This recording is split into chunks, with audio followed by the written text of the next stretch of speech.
The leak of essence is the leak of power. Within the human body resides a vital force, an energy that is not merely physical but deeply spiritual. This essence, known across many traditions, is what animates a person from within. It is the silent pulse behind creativity, focus, vitality, strength, and inner clarity.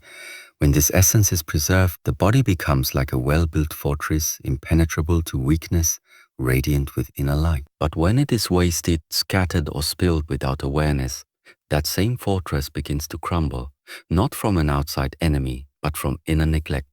It is not an exaggeration to say that your essence is your currency. Every moment you entertain desires without intention, every act of indulgence without discipline, is like spending this sacred currency on things that offer no return. The modern world does not teach this. Instead, it invites distraction, promises pleasure, encourages indulgence, and glorifies the unrestrained pursuit of sensation. But what is often celebrated as freedom is, in reality, a very subtle prison, one made not of steel, but of habits and repeated cravings that drain a man's soul drop by drop. Yummy, Tiamat. This sense is closely tied to your sexual energy. It is the root of life force, the core of your creative and spiritual capacity. That's why nearly every spiritual path, from ancient Eastern teachings to the inner knowledge of the mystics, has urged one thing with unwavering clarity: guard your essence, protect it like a sacred flame. When you waste it repeatedly through uncontrolled desires, especially through careless sexual expression, you are not just releasing a moment of energy, you are giving away something far deeper. You are giving away focus. You are giving away your inner fire. You are giving away the very magnetism that makes people feel your presence without you needing to say a word. Each time you indulge out of compulsion, each time you engage in pleasure without purpose, something inside you weakens. You may not notice it immediately because it is a subtle erosion. It does not take your strength overnight. It takes your will in small pieces. You lose interest in deeper things. You become more reactive, more distracted, less present. You lose the ability to sit still without needing stimulation. You become a consumer of sensations rather than a creator of experience. And with time, your vision for life narrows. You stop reaching higher because your energy is always being poured out into lower pursuits. Preserving your essence does not mean denying your nature. It means mastering it. It means becoming aware of the hidden cost behind every careless release. It means treating your energy like a sacred resource that fuels your journey, rather than a cheap thrill to be thrown away for temporary satisfaction. You begin to ask different questions, instead of what feels good right now. You ask, what strengthens me for what I'm here to do? This shift in questioning is the beginning of wisdom. The leak of essence does not just affect your body, it clouds your mind. When your vital energy is low, your thinking becomes dull, your motivation becomes shaky. You lose the inner sharpness that's needed to move with precision in this chaotic world. The difference between a man who preserves his essence and one who leaks it daily is not always visible on the surface. But look closely, one carries a calm intensity he does not boast. He does not need external validation because he is nourished from within.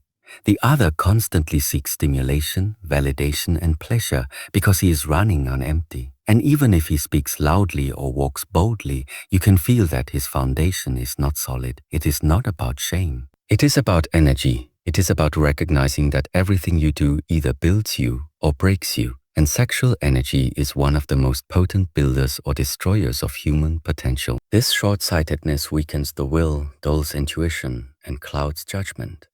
You stop asking if something is right and start asking only if it feels good. That is the beginning of internal decay. It is not always visible on the surface, but within there is fragmentation. The mind is pulled in different directions. Energy becomes dispersed. There is no center, and when there is no center, there can be no power. The chosen one is not someone who has no desire. It is someone who has trained desire to follow purpose. This transformation is not sudden. It requires presence, observation, and discipline. It begins with awareness, to notice the pull of desire and to pause before acting on it. In that pause is where strength is built. In that pause you regain the power to choose. Direction gives purpose to desire. Just as water without a container becomes a flood, desire without direction becomes chaos. But when contained, when channeled, that same water can nourish a garden, The key is not to fear desire, but to learn its language. What does it truly want? Underneath every craving is a deeper longing. The desire for touch may hide the longing for connection. The desire for pleasure may conceal the need to escape pain. The desire for validation may cover the fear of being unseen. When you begin to examine the layers of desire, it no longer controls you. You begin to see that most of what you chase is a substitute for something you have not yet faced. Sexual energy, when undirected, becomes one of the most potent distractors of the soul. It lowers your frequency, not because it is impure, but because it is used without wisdom. The ancient ones understood this and taught the art of inner alchemy. They knew that the raw force of desire, when directed upward, can awaken intelligence, sharpen clarity, and deepen awareness. But when wasted outwardly through casual indulgence, it scatters the life force and makes one weak in spirit. Every time you chase without thinking, you trade inner depth for outer thrill. This trade-off seems small at the moment, but over time it leads to a hollow core. You look strong but feel empty. You smile but carry quiet despair. This is the cost of undirected desire. To reclaim your strength, begin by realigning desire with vision. What do you truly want, not just in this moment but in life? What kind of being are you becoming through your habits, your choices, your expressions of energy? If your actions do not align with your ideal self, then desire has taken over. And the longer you let desire lead, the further you drift from your path. It is not that desire is the enemy. It is that you forgot you were the master. You forgot that the mind can be trained, that energy can be directed, that every longing can be transmuted into a higher purpose. Many people will tell you to suppress desire. That is not mastery. Suppression creates resistance, and resistance leads to rebellion. You may deny desire on the surface, but inside it still governs you. True mastery is not suppression, it is redirection. When desire arises, acknowledge it, feel it fully, but ask, what higher use can I give this energy? Can I turn this urge into movement, into art, into discipline, into love, into service? When you do this, you are no longer a victim of your impulses. You become their guide. In the stillness of observation, a new power emerges. You begin to sense when desire is pure and when it is polluted. You begin to feel the difference between a desire that lifts you and a desire that drains you. And slowly you cultivate discernment. This discernment is like a sword. It cuts through confusion. It pierces illusion. It protects your path. Most people fear desire because they do not understand it. They believe it must be avoided or indulged, but you are not most people. You are not here to live by habit. You are here to walk a path, and this path demands inner clarity. Clarity that can only come when desire bows to direction. Discipline in the realm of sexual energy is especially sacred because it connects to the source of creation. When that energy is preserved, it builds the inner fire. It sharpens the mind, strengthens the heart, and deepens the soul. But to preserve it requires awareness. It requires that you know when your energy is leaking and where it is going. It requires that you pause, reflect, and choose, not react. The modern world is not designed to support this. Everything is designed to pull you outward, to distract, to seduce. But the warrior walks against the current. The disciplined one uses the distractions as reminders. Every temptation becomes an invitation to return inward. Every impulse becomes a moment to choose mastery. There is a myth that discipline is cold, rigid, or unnatural, but true discipline is born from deep care. It is born from the realization that your time, your focus, your energy are sacred, that you were not born to be a slave to lower impulses, that there is something in you that wants to rise, to remember, to become whole. Discipline is not about saying no forever. It is about saying yes to what truly serves you. When you hold your energy instead of releasing it wastefully, you begin to feel full. You begin to carry a different vibration. Your thoughts are clearer, your emotions more stable, your intuition sharper. This is not magic. It is biology aligned with spirit. The ancient masters did not avoid pleasure because they were afraid. They transcended it because they saw something greater. They used discipline to rise beyond the body, not to master it.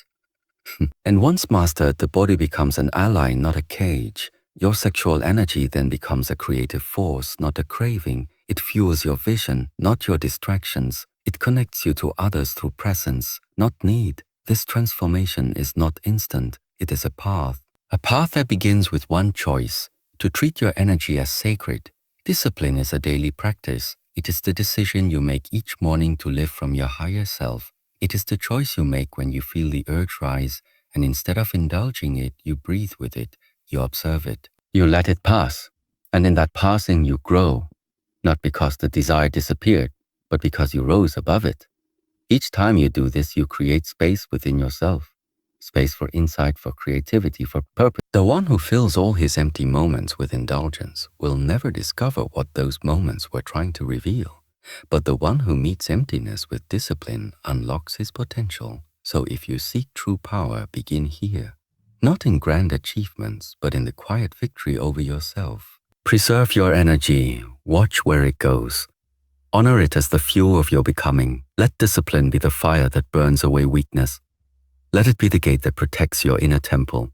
There is a strength that no one can give you. It comes only from within. And it is born in the furnace of discipline.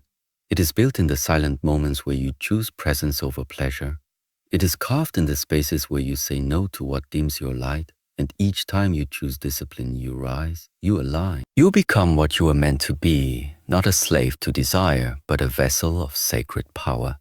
There is a law that governs the higher path.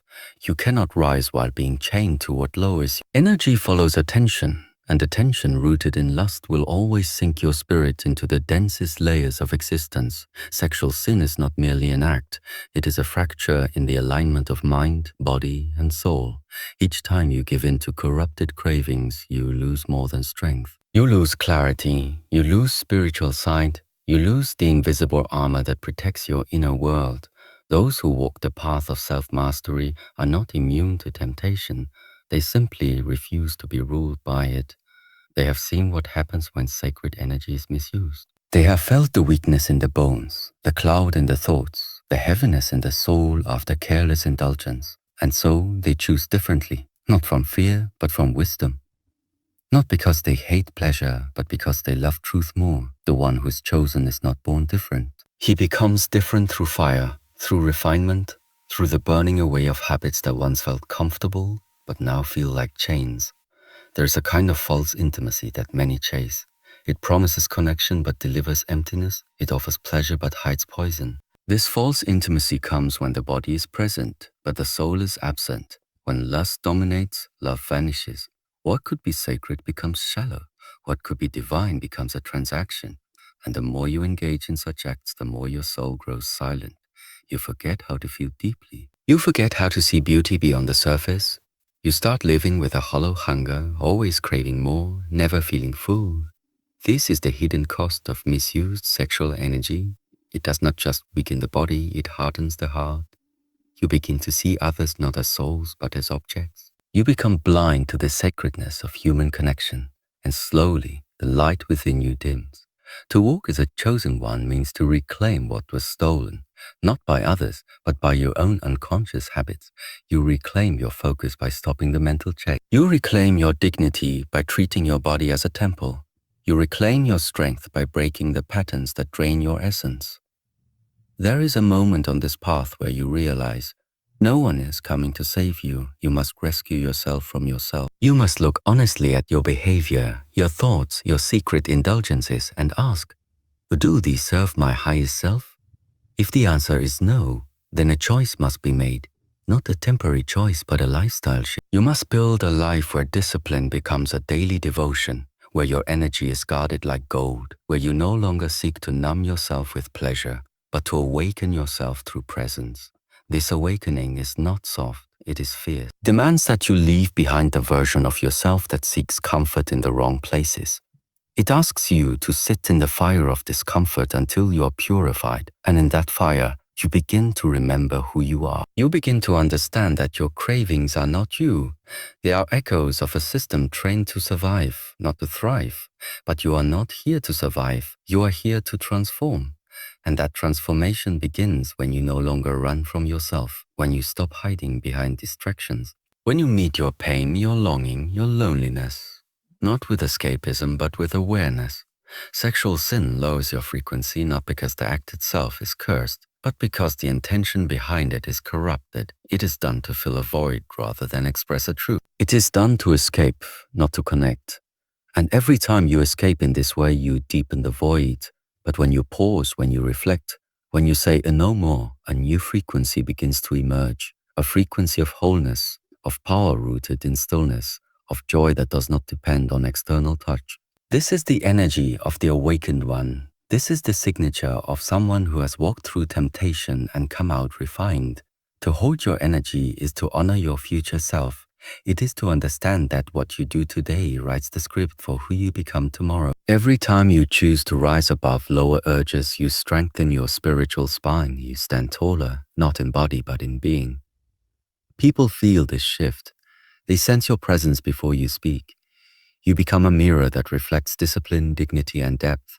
This is not something you can fake. It is earned through quiet battles, through inner victories that no one applauds but your soul. The world needs more men and women who walk with this kind of integrity, who do not compromise their values for moments of pleasure, who do not trade their purpose for a fleeting high, who carry themselves with honor, even when no one is watching. Because true power is silent, it does not boast, it simply is. And when you reclaim your sexual energy and direct it toward creation, service, and spiritual evolution, you become unstoppable, not in a loud, aggressive way, but in a calm, unwavering presence. You no longer need to chase, you attract. You no longer need to speak loudly, your energy speaks for you. Let this be the reminder. Every sexual sin you overcome becomes a seed of power. Every temptation you transcend becomes a tool of wisdom. Every moment of restraint becomes a brick in the foundation of your higher self. Do not fear the fire of transformation. Enter it. Let it burn away what no longer serves. Let it purify your desires. Let it awaken your soul. You were not born to crawl among shadows. You were born to stand in light. But that light must be earned. And it begins by honoring the sacred energy within you as the gift that it is. Let no moment of weakness define you. Let every moment of awareness refine you. This is how you rise. This is how you become who you were always meant to be.